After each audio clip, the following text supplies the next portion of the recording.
your guide to the corporate galaxy, Robin Flodin. Thank you very much. Great to be here again. So my name is Robin. I'm the CEO of Toadman Interactive. We're a Stockholm-based game studio, now also based in Berlin. And today I'm going to talk a little bit about my origin, how I got here, and I'm going to go into how you run your company, and also I'm going to discuss how do you build a product. And this is not so much about the fun stuff about games, but the important stuff if you want to make a successful company that makes money in the game industry. So a little bit about me. I was born 1987.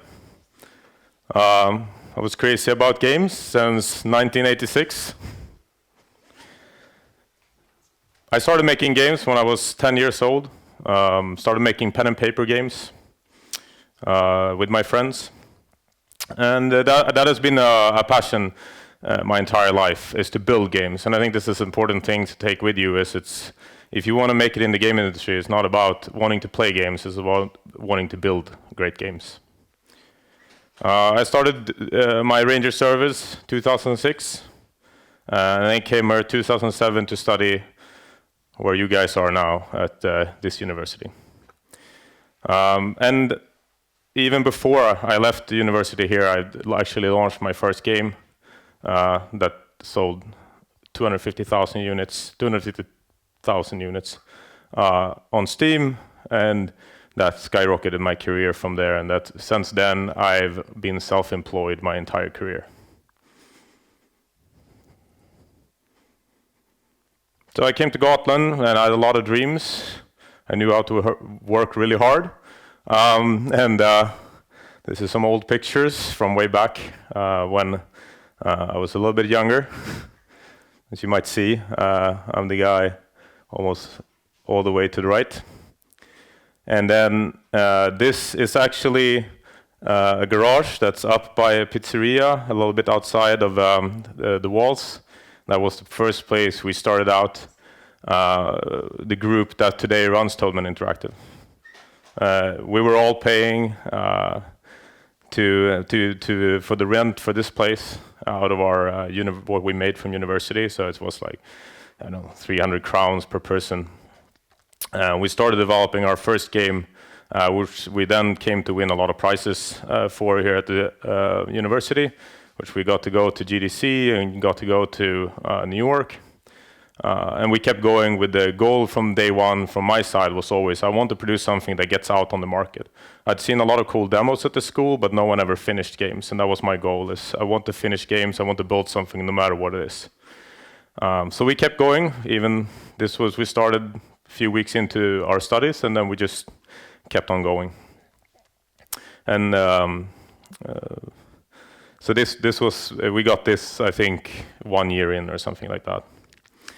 And several of the people who were part of this gang are part of the ownership of Toadman Interactive today. So I started together with another speaker that you've seen here yesterday, Teddy, Power 2. I made a game called Dwarves, and as we launched that game, Fredrik Wester called me up. You might know him as the CEO of Paradox. And he said, hey, I want to build games. So we went from 2 to 30 in a year. And that wasn't the greatest idea, I promise you. You shouldn't grow that fast, and you should try to make sure that whatever you do as you start your own business, make sure that you know what you're doing before you just skyrocket into whatever you're up to. Of course, you can't keep the quality up. You can't really keep up with all of the organizational changes that happens when you go from 2 to 30 in such a short time. And that's why I'm calling also this slide, Learn from Your Failure. Because I think it's also one of the most important things that I've learned throughout my career is that you cannot be afraid of failure if you want to succeed. And I think that one of the biggest problems I see with people that keeps them from success is actually themselves. They have opportunities, but they go, no, I can't, or what if I fail? And if you think that, you're never going to succeed. Because you have to fail to be good at something. And I think a good way to think of this in a different term, which I usually tell people is, let's say you're going to start playing a guitar. And as soon as you play the first note wrong, you stop. Would you ever be good at guitar? Or would you have to be really bad at guitar for a year, maybe 2 years, maybe even more, and then eventually get good, right? This is true for everything in life, even when you start a business. You are gonna suck when you start. You don't know anything. But you can't keep on this idea that, oh, but people, what will people think around me? You have to just go for it and just keep learning and getting better and using every step of the way that you could have seen as, oh, this is just a failure, as, okay, this was my stepping stone to come to the next point. What did I learn? Take that with you, because this is the most important thing you do. It's failure. Seems harsh, but it's true. So what happened after that? Well, I started Toadman Interactive 2013, and I'd learned a hell of a lot from all of this stuff that was happening.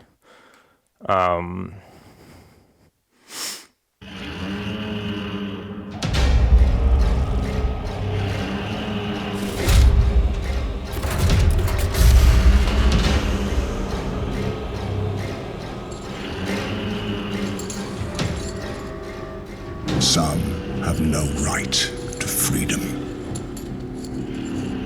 I wish I could let you rot in this cell. This time I will have to fight fire with fire, or else everything will come to an end.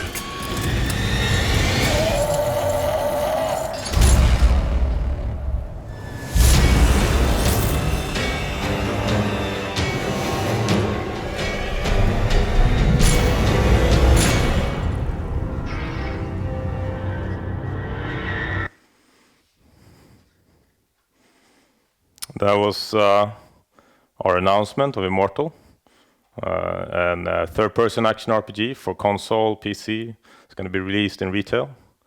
4 years after starting Toadman Interactive, that's what we got to, and more. So how did we get there? Consultancies. Basically what we started doing was we got in at a really cheap price and worked our asses off with really big IPs. These are some of the stuff that we worked on, some of the stuff that you might have heard of. But we made sure to always deliver on time and always over-deliver. And we got thrown into some crazy projects that I would never take with if I could choose today, I would never touch the projects. But it was super important to us then, and it gave us a reputation in the industry for our excellence in delivery. And our ability to do projects that no one else wanted to take on because there was just no way of delivering them. But we did. And we learned quite a lot. And this is one of the big things. You have to learn. You have to keep learning if you want to be successful. And what consultancy did was we were not, when we started our studio here at Gotland, we had nothing to compare to, right? We were all students. And I had a lot of industry contacts, but it's not the same way as sitting next to someone who's worked in the industry for 10 years and working with them to learn from them how you build games. What the consultancies did was that we had this chance. We were now sitting next to the guys who built Battlefield, the guys who built Warhammer, or who built all of these games, and we got the chance to work with them, over months and months, and learn about rendering, learn about technology, hardware, how the consoles work. And this experience brought us many, many years into the future as a studio. And that also, I had this goal that I wanted to build a studio that could build console titles and specifically RPGs and hardcore games. It was something that I started wanting to build when I was a kid, and I just said, this is what I want to do. And people said, you're crazy, Robin. No one can do that, right? And yeah, I am crazy, I agree.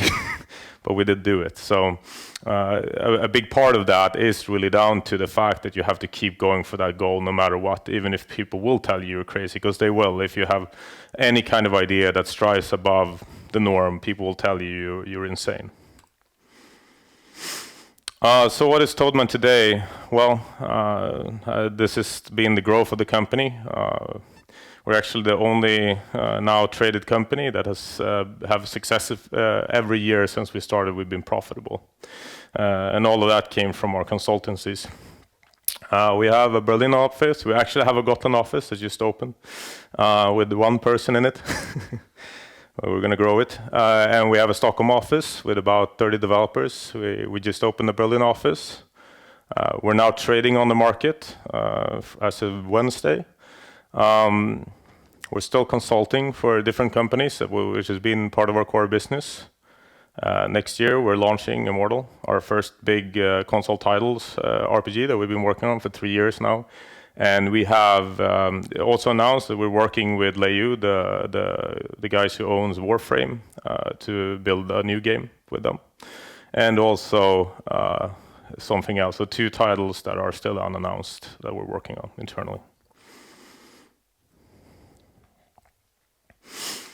So let's talk a little bit about what it means to run a company, and hopefully I can give you some of my experiences if you ever decide to go down that route. And you never know. I mean, even if you guys just decide now at this point that I'm going to go work for a company, a few years down the line, you might decide that, you know what, I'm going to start my own thing, which you see quite a lot in the industry. You know, after a few years, people think, you know, it's my turn now to start a company, and you might remember this talk, and maybe you picked something up that was helpful, hopefully. So I think one of the most important part of running a company is what is the core of your company. And I think leadership, core values, and vision is the 3 most important things. You have to have a vision if you want to build a successful company. Where are you going? Why are you grinding away? When you're doing these crazy projects, the consultancies, the shitty jobs, the things no one really wants to do, you have to have something to look forward to, something that is the reason you're doing all this stuff. Otherwise, you kind of end up in this just perpetual grind, and you don't really see why you should do that little bit of extra work. That's so important to keep growing the company. And you know, it took 4 years to grow to this point, and that was always a slow growth, right? And many times it was really, really hard. But having that idea that this is where we're going was super important. And also to make sure that you show leadership. If you want to run the company, no matter if you are just part owner or you're the CEO of the company, you have to keep showing where we're going, and you have to make sure that people trust in you to deliver, and it's a big responsibility. And I can tell you, it's not only fun. It's a lot of work.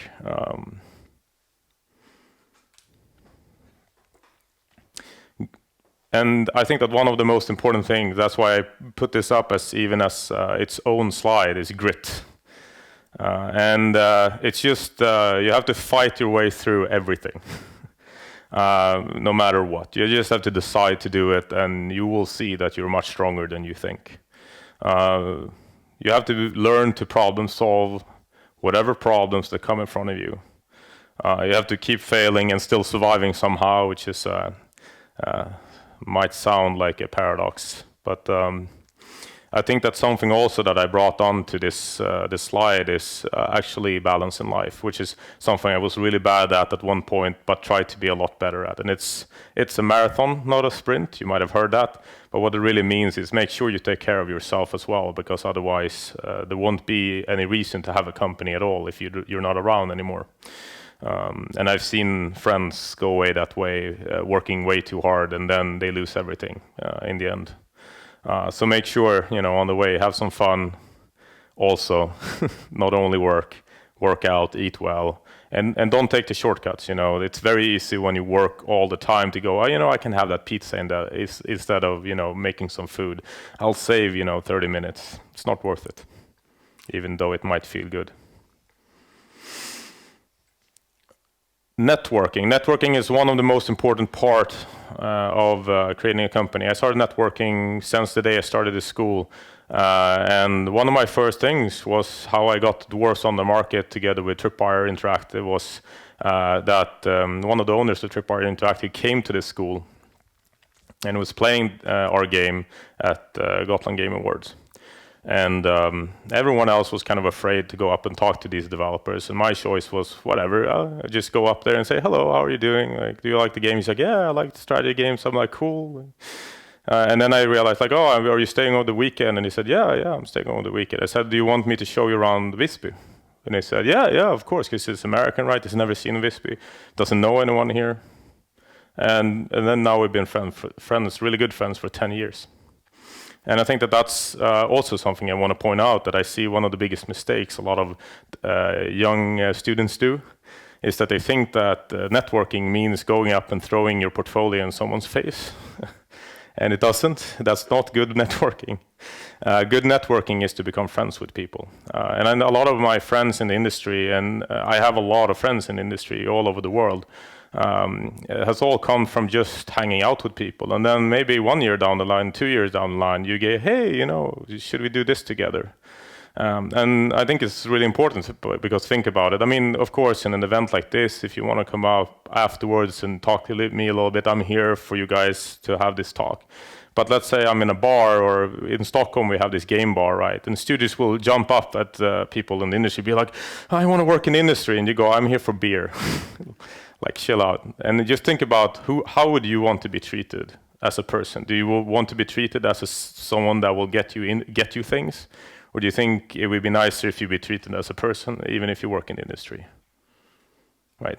So take that with you. I mean, it's not hard. Most developers like games. Just talk about games. Talk about things you like. Talk about anime. I don't know.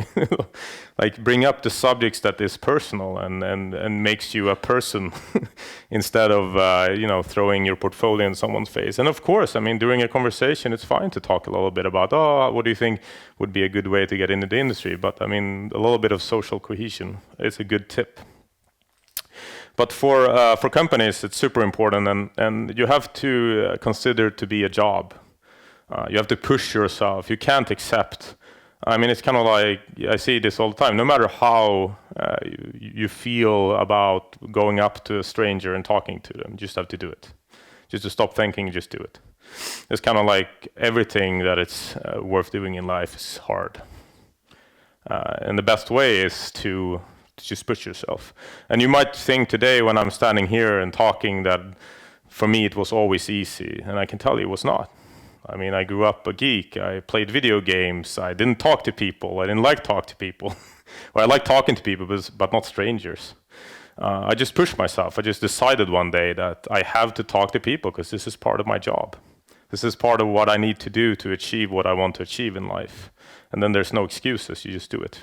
And the first time, I remember this, it was actually through Gotland. I was sent over to GDC, and I was showing the game at GDC at the Nordic booth. And I just decided I have to go talk to people. And I was an idiot, I have to agree, because I just ran out to random people on the show floor, but which had nothing to do with anything, really. But I just decided I have to start doing it. So I just went up to the first person I saw, and I gave him my card, and I was shaking.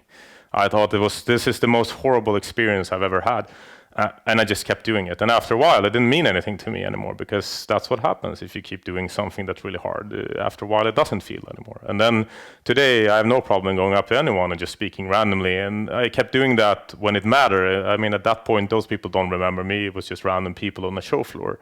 But when it was the head of NVIDIA, or the guy who made Witcher, or when I became good friends with the creative director of Guild Wars, or some of the guys behind Blizzard, right? Those were the moments that experience really mattered. And I can also say, travel to shows. If you want to start a company, or if you don't want to start a company, you just want to have a good network and succeed in this business outside on the business side, make sure you travel to show. I took all the money I had and can afford, and just took crazy bad flights and really cheap hotels, but I always tried to make it to as many shows as I could. And when I was there, I took the opportunity to talk to people. So if you ever looked for investment, I don't know if anyone here has any idea of trying to get a company started, but it's really hard. And there's a reason why it's really hard, and that's because people don't want to give you their money for no reason. I wonder why. But I think that the one thing that I've learned, and I've gotten quite a lot of money from a lot of people, is that you have to think the way they do. So put yourself in their shoes. If you've ever invested in the stock market, or try to do it just to try it out, maybe 1,000 crowns, something insignificant. And then you start thinking about, what do I want? If you see that ticker start falling down, are you happy? When you just lost half your money? Think about if it was everything you had and you put it into something. You want something back, right? Maybe you want it to go up a little bit, but you also want it to go up within a reasonable time. You don't want it back in 4 years and like 10% of the money. Right? You want more than that if you were going to give it for 4. And the bigger the risk is, let's say you're risking the money, you really think that there's not a huge chance I'm going to get this money back. Then you want the profits to be 10 times what you put in to make it worth it, maybe at least 5 times. And this is how people think. I mean, it's money, it's something they have earned somehow, and they're not just going to give it to you for nothing. And I see a lot of developers make this mistake. And I mean professional developers, they will walk up, we have this great idea. And you're like, yeah, but where's the business plan? How are you going to make money? And how can you guarantee you make money? It could be a great game. Great games don't sell just because they're great games, sadly. And that breaks my heart too, because I like games. I like good games. But it's just a reality.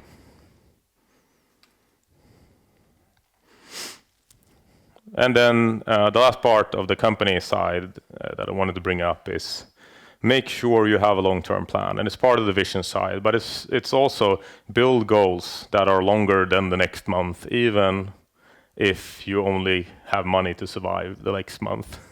And this is something of the hardest lessons I learned throughout my company history, was to start making plans for things I didn't even have cash to spend, but making the right decisions long term instead of short term. Because one of the biggest mistakes I made is that you keep we have to build a prototype to sell a new project because we don't have financing for this, and you can start jumping around all these things because chaos is coming and you're about to go under as a company and everyone's going to lose their jobs. And then this is one of the hardest things as a CEO. You have to be just have the balls, literally, to just stand there and look this really horrible moment in the eye and go, you know what? This is what needs to be done. And we're not finished until we're over here. And I know there's a gap of 4 months where we don't have any money. I'll just have to figure that out when we get there, because I can't start changing the direction of the company, or people can't run around in circles just because I'm stressed about those 4 months. And then you just have to make it work. Whatever you put in that gap, you say, okay, we need 4 million Swedish crowns. I'm going to find them somewhere. But it helps you because you just keep on track, you keep working. And if you find that direction, eventually you will see that most of the times it will pan out. So what about the product? This is, of course, just as important as the company. So there are some things that you should really consider if you want to build a video game. And maybe some of you here are like, I don't really care about that company stuff, but I really want to build my own game, in this style, make money, make a living off games. Sounds cool.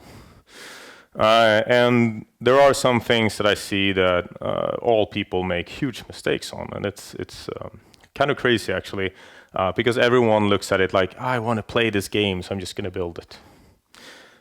And these are the things that outside of having a good base. I'm assuming you're actually managing to build a good game, which is a big assumption because it's really hard, and just going to focus on the other stuff. And one of the things I tell a lot of developers, please live in the land if you want to make money. This is one of the biggest misconceptions. And here's the thing, I respect these guys. I actually know the guy that started Limbo. I met him several times, and I have a great respect for the stuff they do. But trying to do Limbo or Journey is not a business plan. It's not a way to make money. It's if you want to be a starving artist, all respect to you, but know that that's the choice you're making. And that's not the choice of making money, and I don't mean like being a billionaire, I mean just making a business that runs. Let's see. Give me 1 second and I will get Awesome. Pause. Okay, so first step. Who are you selling to? Analyze the market. And what does that mean? Look at numbers. Where can you find numbers? Do you know any numbers? Can you find someone who knows the numbers? Whatever you can find. I mean, these days it's great. You have Steam, Steam Spy. You have, current users on Steam. Look at all the products. Start looking around. Start finding what is actually, how much do they sell, and do the math. And don't do the math wrong. We're going to talk about that later. But it's very easy that you count the gross profit as your profit. Your profit is not the gross profit. It's everything after VAT and Steam and everything, which is going to be about 40% of the starting price in best case. Competition, who's out there? What do they do? Can you reach that? Are you even close to that? I mean, just because you like Diablo, I promise you, don't do Diablo. And why do I say that? Well, because Blizzard. I mean, just look at Cliffy B when he tried to beat Blizzard. I mean, it's kind of ridiculous. $1 billion down the drain, or whatever, 100 million. No, $300 million he spent, and it sold like 10,000 units. Even the big guys fail at this, so it's really important. Look at the competition and think about it. And I mean, it doesn't mean that you can't build on RPGs. It's just, you have to think about what makes people want to play your RPG. I think a great execution of this would be Divinity, if anyone knows that. And that's taking a sidestep into the RPG market and saying, here's our USP, right? What's the saturation? I mean, if everyone is building the same game right now, maybe World War II shooters a while back was a bad idea, right? Now maybe it works again. I mean, that can also be an analysis. Maybe you find out that, okay, now that is the time to come back with something that was saturated. And what kind of volume is it in the market? That means, how much are people buying? Try to assess the market. Learn and know your market by heart. There's this idea, build it and they will come. That's not true, and it's a really dumb idea. So get it out of your head. You have to have a strong selling point, and you have to not just, I think this is a great idea, but like seriously, get the people who are the biggest critics, not your best friends, and get them to look at it and go, is this a cool idea or not, and why? And think of it for yourself. Why would you put down your money to play a game? And think of all the games that fail, not only the games that succeed. Why do they fail? What made you not pick up? Why don't you play Heroes of New Earth now instead of League of Legends, for example? It's a very good game.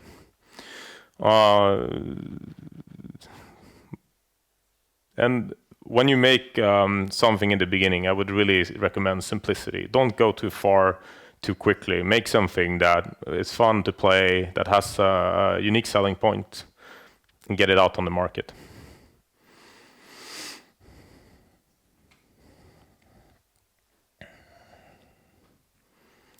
Marketing, super important. That's the next step. How do people find your product?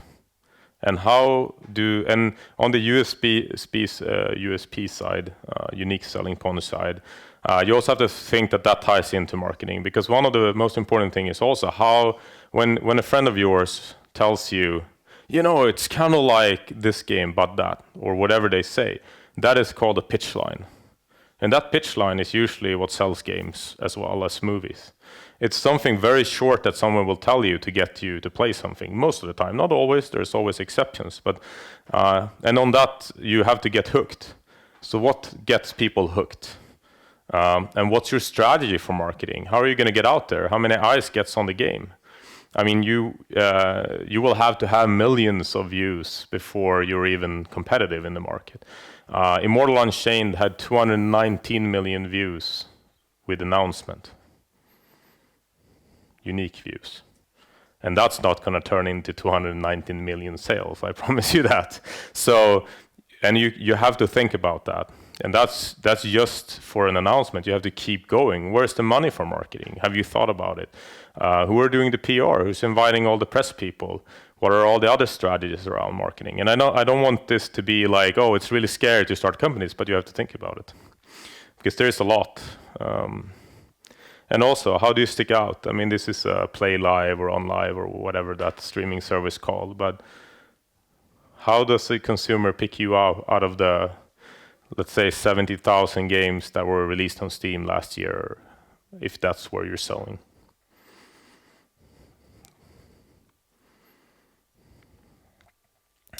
Distribution.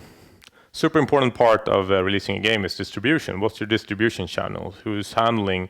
I mean, of course, physical might seem like a laugh to most of you here, but it's still 50% of game sales, which is half the market, which means that any businessman who are not insane understands that they need to also do retail if they can.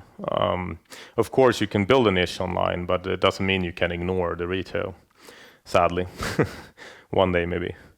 But also, I mean, how are you dealing with the platforms, Xbox, PlayStation? How do you work with distant distributors? And how do you get them excited about your product so that they will feature it?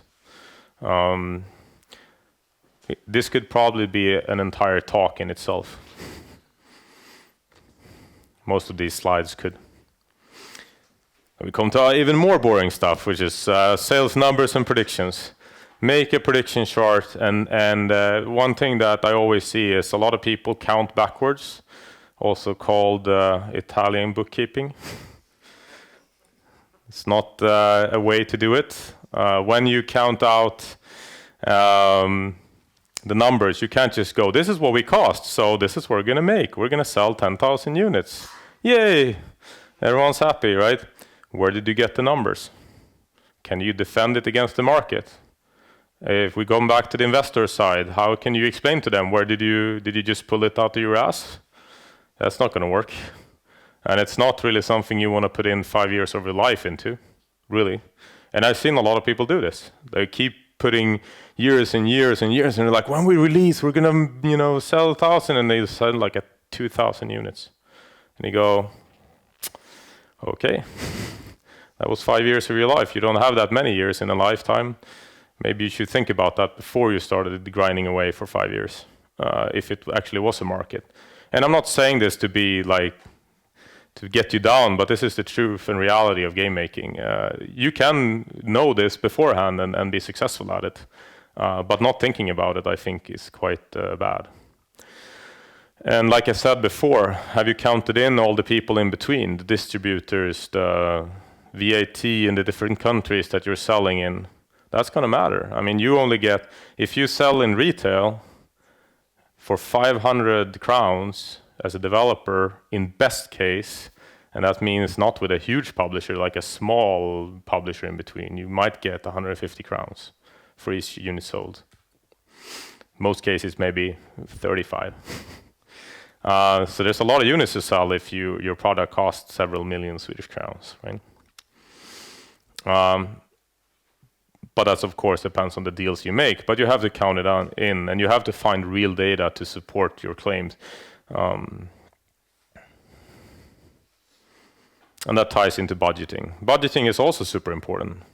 How do you budget? And also, it's the budgeting, and the most of the things I wanted to discuss on this slide is just budget is not just you and your cost over the time you think that it will build. First of all, you have to count in about 20% over extension of your development time. Just as a basic fact, you're going to miss with 20%. But maybe, most of you guys are quite young, so if you start now, you're probably going to miss by 100%, so you might want to have a bigger margin. How are you going to pay for tools? How are you going to pay for rent or the office when your employees want to have an office party? Who's paying for that? Coffee. Everyone needs coffee every day. Obviously in the Swedish industry, otherwise they would go on strike. Eight 8% of your predicted sales should be marketing, spent on marketing. I'm not talking about 8% of your budget, I'm talking 8% of your predicted sales. Let's say you're predicting to sell for 10 million Swedish crowns. Then 800,000 is going into marketing. But maybe you only have a budget of 800,000. But you're predicting to sell 10 million crowns, for 10 million crowns. Did you predict that you're now going to spend double your development budget on marketing. That's a low estimate. That's just average number for the entire industry. So if you ever wonder why a game like Battlefield or Star Wars ends up with $300, $400, $500 million in marketing, that's why.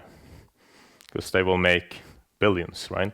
So they will use 8% of their predicted gross revenue into sales and marketing. And it's quite expensive. You have to be on the show floor. You have to meet with distributors. You have to meet with PR people. Just being on one of these show floor costs 10,000, usually about 10,000 Swedish crowns per square meter per day on a show floor. Could be up to that. If you ever seen a show floor with a Blizzard booth, you know that they're spending millions on just one show. And how are you going to distribute? Did you know that if you want to get it out on PlayStation or Xbox, you have to prepay for every printed copy? That means that if you want to sell, if you think you're going to sell 150,000 or 200,000 copies, you will have to pay Microsoft and Sony $1 million before you can even print the copies. And that's before you put it in the stores.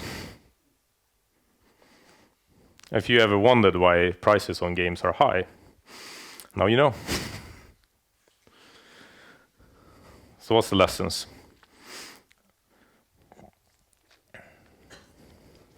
Get experience, no matter where you get it. Here I also just talk about a little short thing about if you just want to work in the industry. One thing that I heard from someone from Gotland, I'm not going to name names, but when it came to a friend of mine who hires people in the industry and then fired him, his excuse was, I was the best artist in my class. And the employer, my friend of mine, said, so? Then all of the artists suck, and you're not good enough. No one cares how good you are in this school. We care about if you're good on the market. You are not comparing yourself to the people in this room. You're comparing yourself to people in the industry. That's who your competition is if you want to work in the game industry.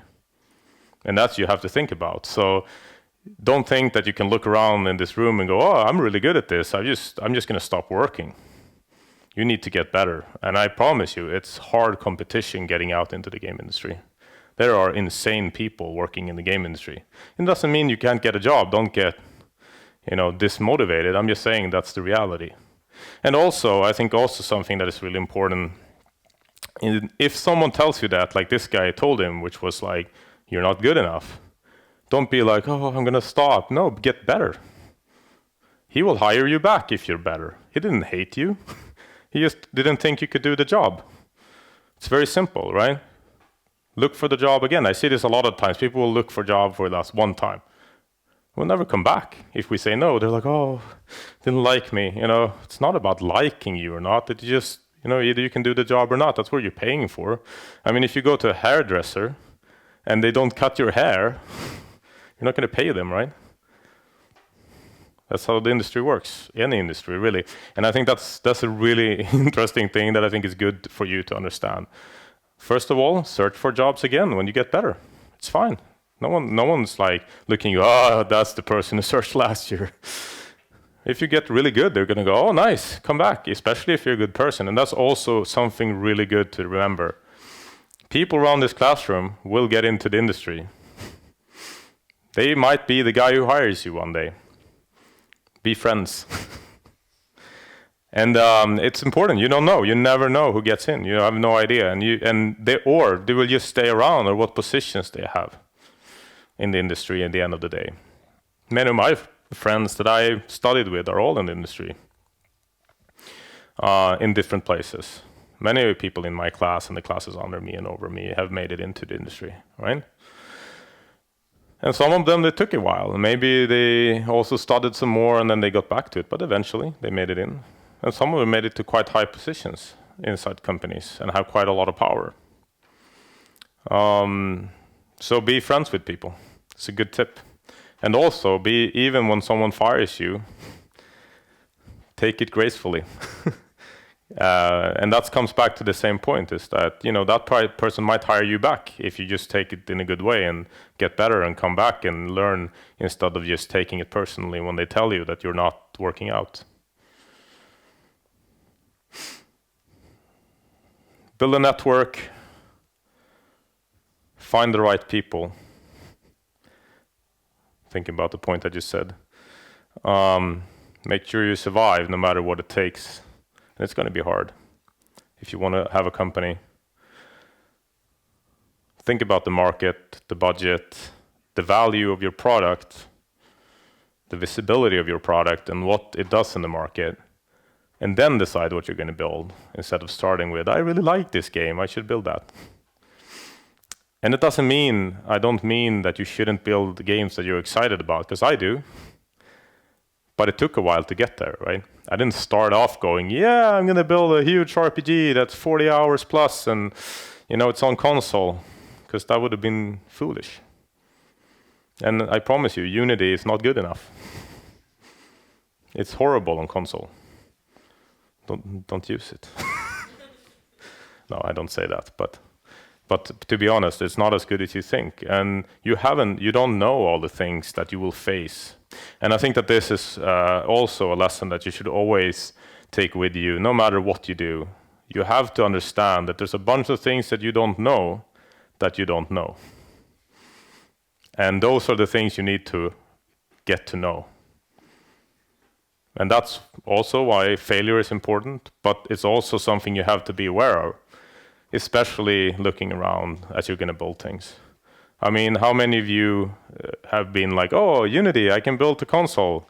And then have you thought about the disk speed or how it writes to disk from a disk? Do you know how fast the memory as you're loading going in from disk to the RAM? Do you know that there's a limit from Microsoft on how fast you have to load a level? Did you think about that when you made the texture sizes on your level? Because that's something experienced developer knows. And you're competing with them.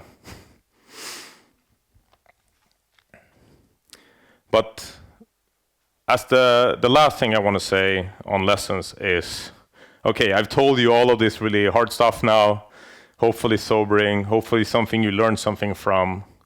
But I also want to say, do it. You can do it. I sat there a few years ago.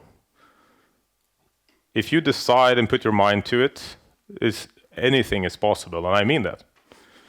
You just have to work hard enough and decide that you want to have it. Thank you.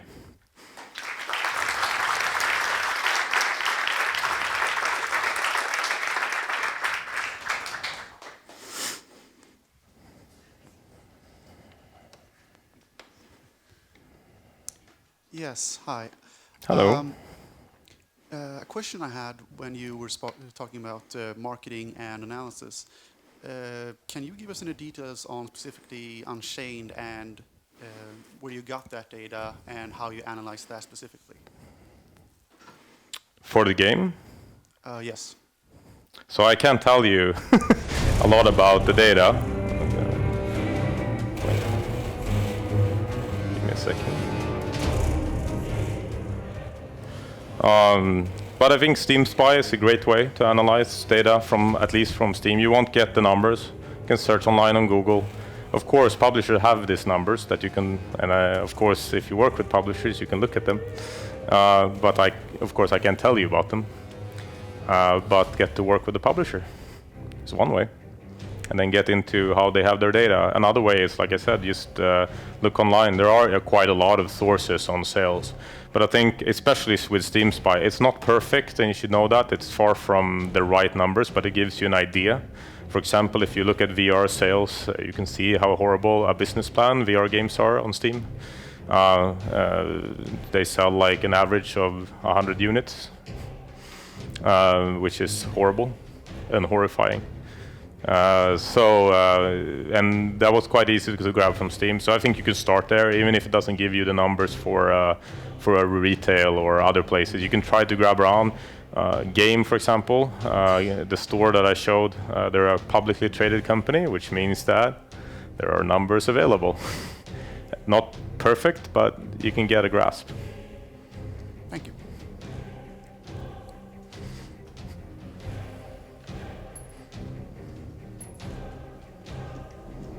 thinking I was going to play while I'm answering questions. See if it works. It doesn't show on the right screen. Wait. You can ask your questions. All right. Thank you very much for this very grounded talk. Now, you mentioned networking and shows are very important. One question I would have, though, is while the industry itself is quite small, there is a gulf between the Asia industry, the European one, and the American one. How would you consider going about networking best, either worldwide, European, via shows, or what would your recommendations be in order to go across markets in that aspect? Why do you want to work in Asia? Because I just lived in Shanghai and Tokyo before, and I probably want to go back there at some point. That's a great reason. I think you should start from a market that you know. I started in Europe. It's close by. There's many shows in Europe. Then I started in the US. Now I also work with Asian companies. But you take it a step at a time. I think you have to consider things like, what kind of games do you want to do? But also, what connections do you have? And if you want to live in Sweden, for example, it's quite expensive to keep traveling to Asia. So if you're starting up, for example, is it the best idea to have a show that costs you several, 10,000, 20,000 to fly over, or is it better to be able to fly 10 times to Germany, right? Or go to Nordic Game, or all of these shows, or Finnish shows. So I think it's more of a budget question and also a cultural question. It's generally something that I've seen quite a lot, is that it takes a while to get into different cultures when it comes to business. People work very differently. Even just going to Germany or England will have different ways of working than Sweden. The US has a different way of working, but it's quite much closer in the West in general. China is way different in how they do business. And you just have to, if you know how that works, are you comfortable with that, that's great. Just building on what you just said, you mentioned it depends also on the working way and the games that I would like to make. Now, for example, Toadman has also just opened an office in Germany. Was the thought behind that talent acquisition, or just enter the German video game market in general? And would that be, for example, a way to go in certain markets if I were to start in one of the companies that has satellite offices elsewhere? I think that's definitely a way. I mean, if you work with a company like Square Enix, chances of you working in Japan, for example, is quite big if you want to. If the question is if you want to work in Asia, for example. When it comes for us, why we chose Berlin is because of talent acquisition. There is not enough talent in Sweden. That's just a fact. Sadly, the schools aren't turning out enough talent for all the studios hiring, and it takes quite a while to train people. And also we're looking for experienced talent, and I don't know if you know this, but basically every game company in Sweden is hiring. And a bunch of people, which makes that it's quite hard to get people. So that was our choice of Berlin. The Western market, it's basically the same. If you don't want to work in retail, then you have to know all the people. But in terms of selling, you will be in the same market. The Western markets are also it's Europe, it's North America, and it's Australia and New Zealand. Those are considered the Western market, and that is the same market almost. You have to do a lot of translations in the different markets. But even just, it depends a little bit on what your business is about to do. Are you going to do B2B, which is business to business? Are you going to sell to consumers products? What's the goal of the company? Do you want to get investment? Right now Chinese money is quite cheap, so because they just get endless amount of money from the government. So it all depends on what the goal of the company is. For us, Berlin was just talent acquisition. I hope that answers the question a little bit.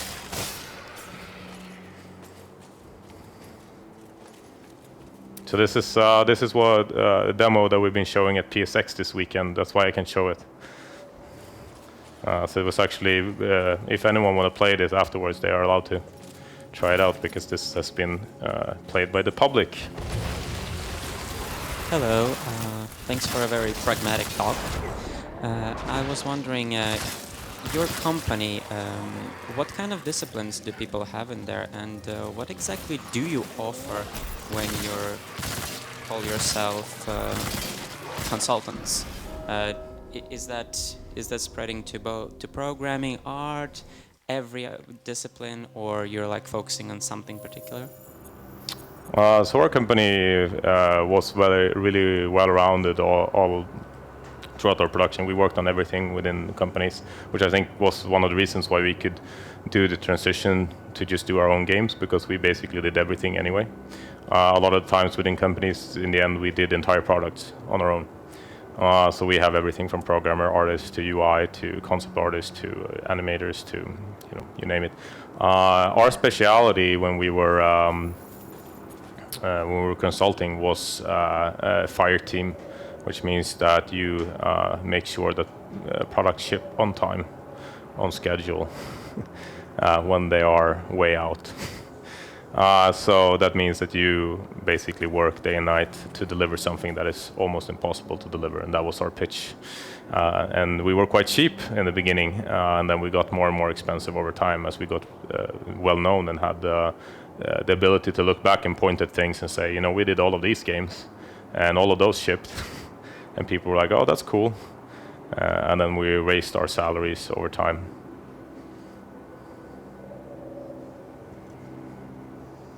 Hello.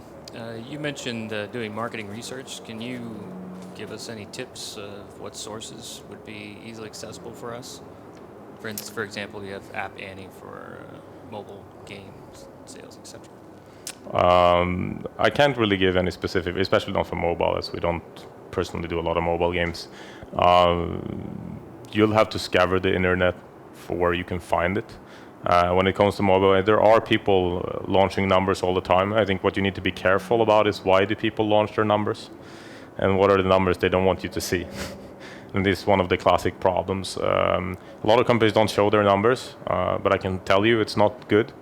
But there are a lot of really good talks about it. If you go to GDC, that you can show you some statistics around revenue, for example, which will give you an intel on sales. Especially that, for example, top 10 games in the App Store makes 90% of all revenue in the App Store.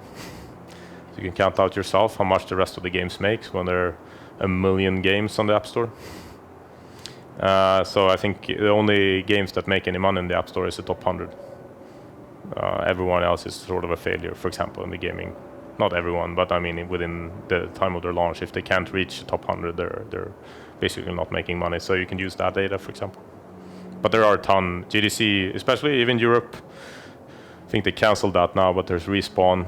But at GDC, there's usually, you go, this is a thing, go to the economy talks instead of the game design talks. I know it's boring, but to be honest, some of the talks I learned the most from at GDC has been the business talks, because they're the most straight and the most real.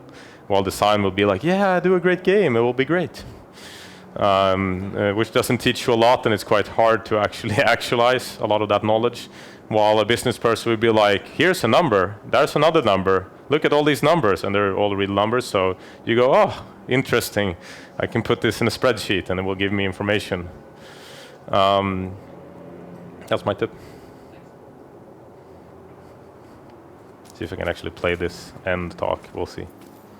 It's quite a hard game, I don't know. If you ever played this Dark Souls game, this is kind of like, this is harder than Dark Souls. I'm being a freshman in the management minor, and I always wanted to, start my own company, as probably a lot of people here. But obviously, it's not something that everyone can do right after university. So I was wondering, since I'm minoring in management, not doing art or programming, what would you say? What opportunities I do actually have in the industry? Like, how much chances do I have to actually get a job being a manager? How good are you? Well, I think that at the end of the day, of course you have a good job. There's a lot of jobs for managers, but you have to start somewhere, right? Usually you start as maybe associate producer. I mean, to be very frank, I think you should get some courses in maybe Scrum, have a Scrum Master education, some stuff like that. It is hard, but you have to be quite confident. Show it feet forward. A good way to do it here is, I mean, find a bunch of good people and make them do something good. And because that's the manager's job, right? It's to make sure other people make good stuff and the right stuff and on time. And if you can prove that you brought together a team of people here at the school, they will have something to show for it, and you will have something to show for it. And that's also show leadership. That's one way of doing it, for example. I hope that answered your question.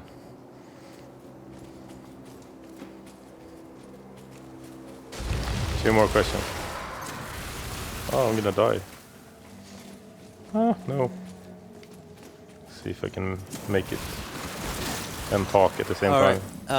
So you mentioned that at the very beginning you were always delivering on time and over-delivering, which is of course very important. How does that, however, align with what you mentioned also at the beginning of your talk in terms of not only mental but physical health and the ability you have to be creative? Would you be following, for example, what some of the speakers from Fatshark told us yesterday, copy 70% and then be 30% creative, and rather than to try to be completely original? I think step one is execution matters most, more than creativity and innovation. And when I say USP, I don't say innovation. I just say give someone a reason to buy your product. An example that we did with this product was, okay, it's Dark Souls, but you have guns. And that was a quite simple pitch. And then we gave it to consumers, and they said, yeah, it's Dark Souls, but with guns, right? So that's a good way to do it, if you're talking about how to target things in the right way. But on the terms of how much you work, it's work smarter, not harder. And it's really about limiting yourself around what's actually giving a lot of bang for the buck. I mean, this game is 40 hours plus or even more, and it's built by one environment artist and one level designer for most of the production. And it has 170 weapons and 45 enemies to this quality level, done by one artist. And that's not about spending more time. We don't crunch in our studio at all right now. We haven't crunched for years. What we do is we build pipelines and structures and get efficient at what we do. And that's why we over-deliver, because we know how to deliver faster than anyone else in the industry. One good tip when it comes to delivering faster is you have to start thinking about your time as cost. If you're an artist, think of this. Let's say you're doing a really, really good weapon. Like, it looks amazing. How long did it take? You're like, yeah, it took me 3 months. Okay. Then I think, as a studio head, and this might be interesting to know, but the average cost that you count internally in studios is $10,000 per resource per month in the industry for these types of games. So that's, let's say 80,000 Swedish a month, times 3 to build one weapon. That means that weapon in the game cost almost 260,000 Swedish crown to build. Right? Is that reasonable? If you want to build 100 weapons, just start counting in your head. Do the math on the calculator. 260,000 times 160. No. So, I mean, you have to start counting it out. I mean, it's be reasonable, get it to 80%, get shortcuts, start thinking, how many weapons can I get in a month? Instead of, how great can I get a weapon if I sit endlessly working on it? And I would say this against DICE as well. They do this. They have this problem. I mean, I look at DICE and go, like, they have an insane amount of artists, and still they only deliver a certain amount of weapons within that time. And I think they're great. They're really great developers, but that is an example where they could really gain a lot of cost internally by just cutting down, maybe go to 80% and not 100. And see, does anyone, and my basic trick for art, for example, which is a good example because it's quite easy to show, is if no one can tell the difference between those 80% and 100%, if you put it in front of them, it's no point in doing those 20 extra %.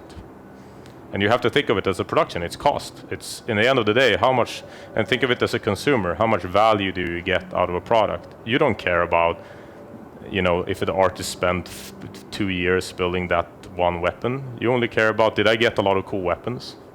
Were they awesome? Yeah, they were awesome. Could I shoot with them? Yeah, I could shoot with them. Did they have cool functionality? Yeah, awesome. That's how, you know, gamers look at the functionality and the value for money they get. They don't care about how long time you spend on something. Spend less time. Summary. Sorry, that was a really long. I'm going to be short next time.